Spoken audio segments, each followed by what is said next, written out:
Hey kids, today's show is brought to you by the letter 4 and the number potato! I'm a stupid private.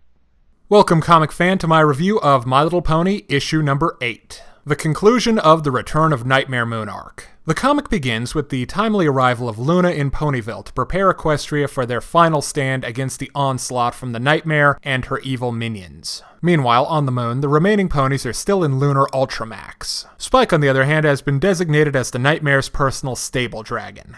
Equestria, the only world where you need to clean up after your evil overlord.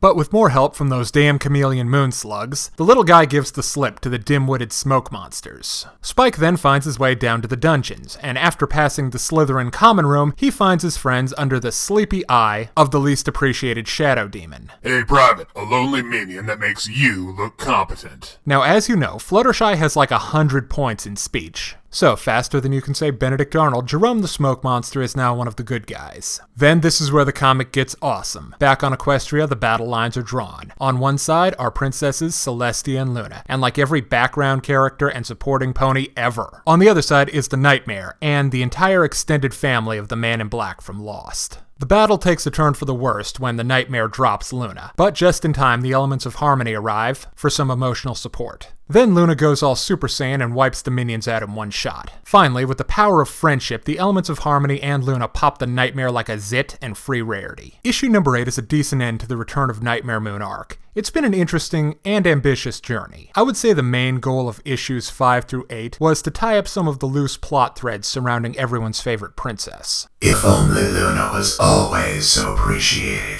1,000 years of banishment could have been avoided.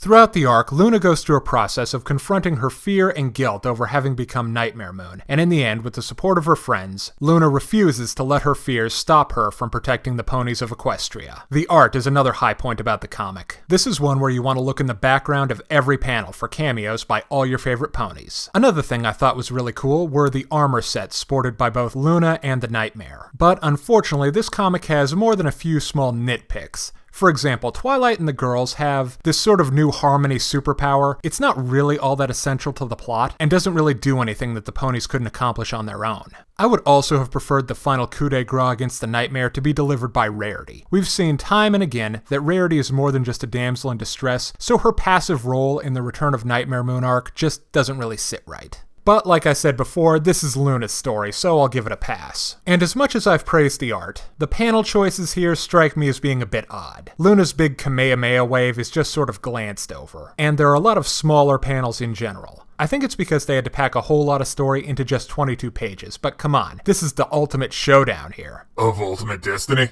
Not unless you want this video to be blocked on YouTube. The point is, climactic battles between good versus evil shouldn't be packed into a whole bunch of tiny little mini panels. A one-page spread is nice every once in a while. Now let's break down the good parts and the bad stuff in My Little Pony issue number 8. Considering issue 8 is the end of an arc, it's all jam-packed with that climactic goodness you know and love. And also seeing Luna overcome her fears and doubts and become the bad pony princess you know she is was cool. And having almost every background pony and supporting character able to get in on the fighting action makes this comic definitely worth the purchase price. Shut up and take my money! Unfortunately, there are a couple of ticks in the negative column, like some funky character turns, and maybe they didn't fit every single thing they wanted to into the limited space they were working with, but I don't care and neither should you. My Little Pony issue number 8 gets a 4.5 out of 5. Before I go, let's look at the cover of issue number 9. It would seem there's some strange goings-on in Ponyville. I can only hope there's a storm of chaos on the way. Thanks for watching.